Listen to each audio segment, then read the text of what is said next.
Lahir batin mohon maaf apabila tidak memenuhi kesahuran. Saya mohon izin bapak-bapak, ibu-ibu berdiri di hadapan bapak-bapak dan ibu-ibu, tidak bermaksud menggurui, hanya diberi amanah oleh pengurus PKM dan ingin belajar bersama. Bismillahirrahmanirrahim. Assalamualaikum warahmatullahi wabarakatuh. Innal hamdalillah nahmaduhu wa nasta'inuhu wa nastaghfiruhu wa natubu ilayh wa na'udzu billahi min shururi anfusina wa min sayyiati a'malina. May yahdihillahu fala mudilla lahu wa may yudlil fala hadiya lahu. Asyhadu an la ilaha illallah wahdahu la syarika lah wa asyhadu anna Muhammadan abduhu wa rasuluhu la nabiyya ba'dah. Allahumma shalli wa sallim ala sayyidina Muhammadin wa ala alihi wa ashabihi wa man tabi'ahum bi ihsan ila yaumiddin.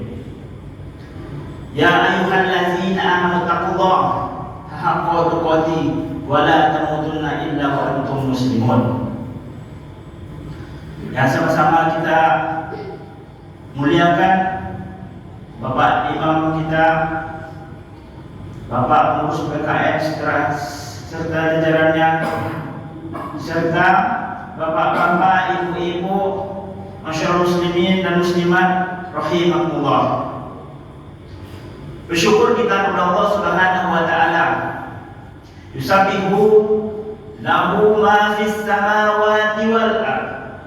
Ketahuilah segala apa yang sudah Allah ciptakan, baik yang ada di bumi, bahkan yang ada di langit, baik makhluk sekecil apapun sampai makhluk sebesar apapun, semuanya selalu dan senantiasa bertasbih puji Allah. Sudah sepatutnya kita mengucapkan alhamdulillahirabbil alamin atas berkat rahmat dan karunia-Nya, nikmat umur, nikmat iman, nikmat Islam, dan yang paling penting ialah nikmat hidayahnya, sehingga kita dapat ringan melangkahkan kaki kita menuju Masjid Al-Mubarak yang kita cintai ini dalam rangka beribadah kepada Allah Subhanahu wa taala. Bapak-bapak, ibu-ibu, kaum muslimin dan muslimat yang saya muliakan, kenapa saya katakan hidayah ini lebih penting, Pak? Kenapa saya katakan hidayah ini lebih penting, Bu? Karena masih banyak di luar sana yang sehat, karena masih banyak di luar sana yang Islam, yang ada waktu tapi enggan melangkahkan kakinya menuju Masjid Al-Mubarak yang kita cintai ini. Jadi bersyukur kita kepada Allah Subhanahu wa taala, kita masih dapat ringan melangkahkan kaki kita ke Masjid Al-Mubarak ini. Kaum muslimin dan muslimat rahimahullah, akan ada waktunya besok kita dibangkitkan di yaumul mahsyar. Akan ada harinya kita yang suami meninggalkan istrinya, yang ayah meninggalkan anaknya, yang pasangan meninggalkan pasangannya, yang sahabat meninggalkan sahabatnya. Karena kita sibuk dengan sendiri, sibuk dengan dirinya sendiri. Dan juga para anbiya, di Adam, Idris, Nuh, semua para anbiya dan kita semuanya pada sibuk sendiri kecuali satu orang. Yang satu orang ini sibuk memikirkan kita, mencari kita di yaumul mahsyar. Mana umatku, umatku, umatku. Kumpulkan kita umat. Kemudian kita setelah dikumpulkan oleh seseorang ini, ia bersujud kepada Allah Subhanahu wa taala agar memberi izin sebagaimana janji Allah untuk memberi minum di tengah kita kehausan, di tengah kita kelelahan, minta kepada Allah Subhanahu wa taala untuk memberikan air. Kemudian Allah memberi izin, ambillah air di telaga Kausar itu, yang mana kalau kita meminumnya itu kita tidak akan pernah haus selama-lamanya. Siapa lagi kalau bukan baginda Nabi kita Muhammad sallallahu alaihi wasallam. Marilah kita sama-sama bersalawat kepada beliau. Allahumma sholli ala sayyidina Muhammad wa ala ali sayyidina Muhammad. Mudah-mudahan dengan kita memperbanyak salawat kepada beliau, kita dapat syafaat di nanti di yaumil akhir. Amin amin ya rabbal alamin. Assalamualaikum ya Rasulullah. Assalamualaikum ya Habibullah. Masyaallah muslimin rahimakumullah. Faqalahu ta'ala fil Qur'anil Karim. A'udzu billahi minasy syaithanir rajim. Bismillahirrahmanirrahim. Wa ma khalaqtul jinna wal insa illa liya'budun. Qala Rasulullah sallallahu alaihi wasallam fil kitabil hadis, khairukum man ta'allama al-Qur'an wa 'allamahu. Berbicara tentang kehidupan yang sesungguhnya. Sejenak kita merenung, Pak. Sejenak kita merenung, Bu. Untuk apa Allah menciptakan kita ke dunia ini? Apa tujuan kita hidup di dunia ini? Sejenak kita merenung. Apakah kita kepengen mobil mewah? Apakah kita kepengen rumah mewah? Jabatan tinggi? Jalan-jalan ke luar negeri bersama keluarga? Lantas, apakah semua itu sudah kita dapatkan? Itulah puncak dari kehidupan kita? Sejenak kita merenung. Seseorang yang hendak melangkah membutuhkan tujuan untuk mengakhiri perjalanannya. Ibarat nahkoda kapal, ia tidak akan pernah bisa melakukan kapalnya bila ia tidak menetapkan di mana kapal itu akan berlabuh. Bila ia tidak menetapkan di mana kapal itu akan bersandar. Bahkan kapal itu bisa celaka. Bisa celaka, Bu.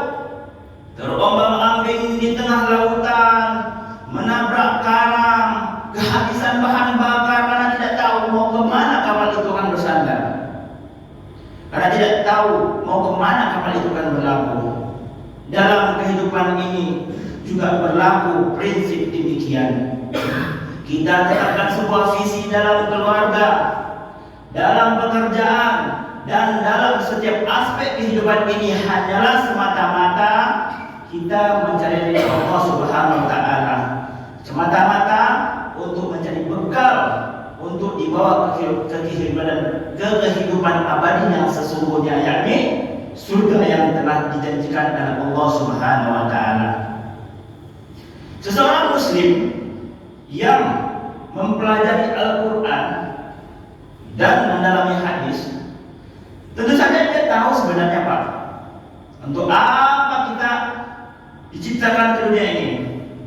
Sebagaimana firman Allah yang saya baca di awal tadi, Bismillahirrahmanirrahim, wa ma khalaqtul jinna wal insa illa liya'budun.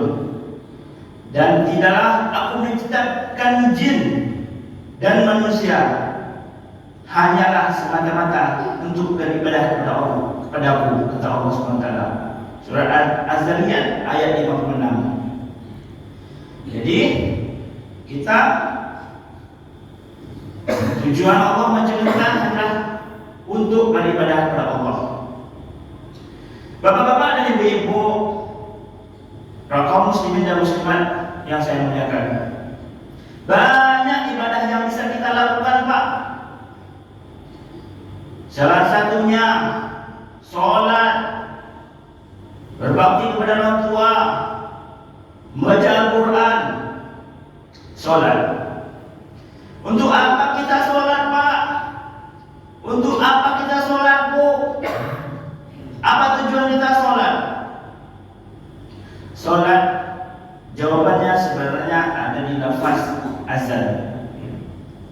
Hayya 'alas sholat.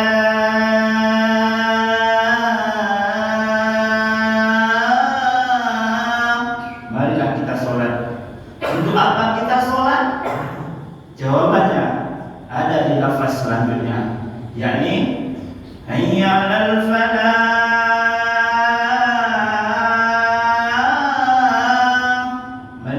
Menuju kemenangan. Kemenangan identik dengan ketenangan, ketentraman, keikhlasan. Jadi untuk apa kita sholat? Allah ingin kita hidup tenang, Allah ingin kita hidup tentram dan ikhlas. Sebagaimana juga firman Allah yang berbunyi dalam surah Al-Baqarah ayat 153, Ya ayyuhallazina amanu ista'inu bis-sabri was-shalah innallaha ma'as-sabirin wa la taqulu liman yuqtalu fi sabilillahi amwat bal ahya'un walakin la tashkurun wa la nabluwannakum bi syai'in minal khawfi wal ju' wa naqsin minal amwali wal anfusi was-samarat wa basyirus sabirin. Jadi jadikanlah sholat dan sabar sebagai penolongmu. Jadi sholat juga sebagai penolong kita. Nah, jadi bukan sebagai penolong Allah, bukan sebagai penolong kita. Juga ada firman Allah yang berbunyi, Wa aqimus shalah inna sholata tanha 'anil fahsya'i wal munkar. Surah Al-Ankabut ayat 45. Jadi dirikanlah sholat. Sesungguhnya sholat itu adalah menjauhkan kita dari perbuatan keji dan munkar. Jadi sholat itu bukan buat Allah, melainkan buat kita sendiri. Kemudian ibadah apa lagi Pak Bu yang bisa kita lakukan? Membaca Al-Quran. Sebagaimana Ustaz yang tadi malam mengatakan, saya hanya mengulang apa kata Ustaz tadi malam.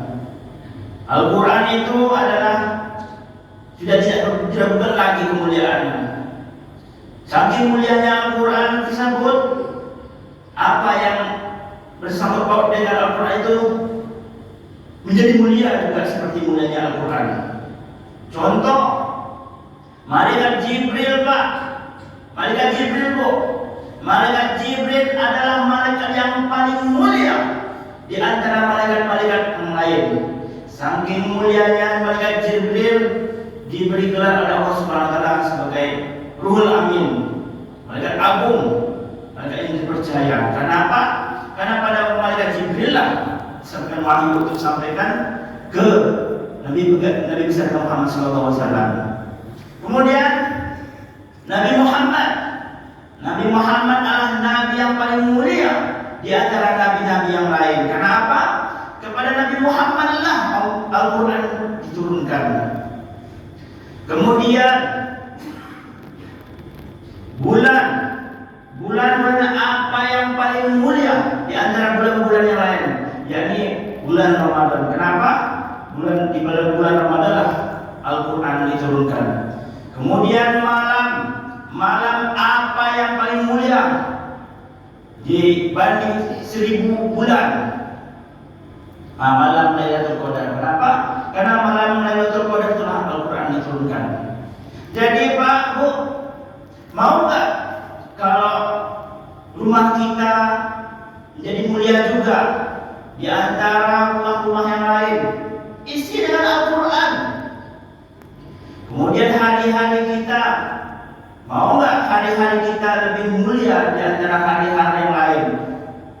Tanamkan nilai-nilai Al-Quran. Jadi mumpung sekarang masih bulan Ramadan, marilah kita tingkatkan kualitas ibadah kita, kualitas amalan kita, kualitas akhlak kita. Mudah-mudahan amalan kita di bulan suci Ramadan ini diterima oleh Allah Subhanahu wa taala. Mungkin itu saja yang dapat saya sampaikan. Jika ada salah itu memang dari diri saya sendiri. Kalau ada yang benar itu datangnya dari Allah Subhanahu wa taala. Mohon maaf atas segala kekhilafan. Terima kasih atas segala perhatian. Kita tutup dengan doa kifaratul majelis. Subhanallahi wa bihamdika asyhadu an la ilaha illa anta astaghfiruka wa atubu ilaik. Assalamualaikum warahmatullahi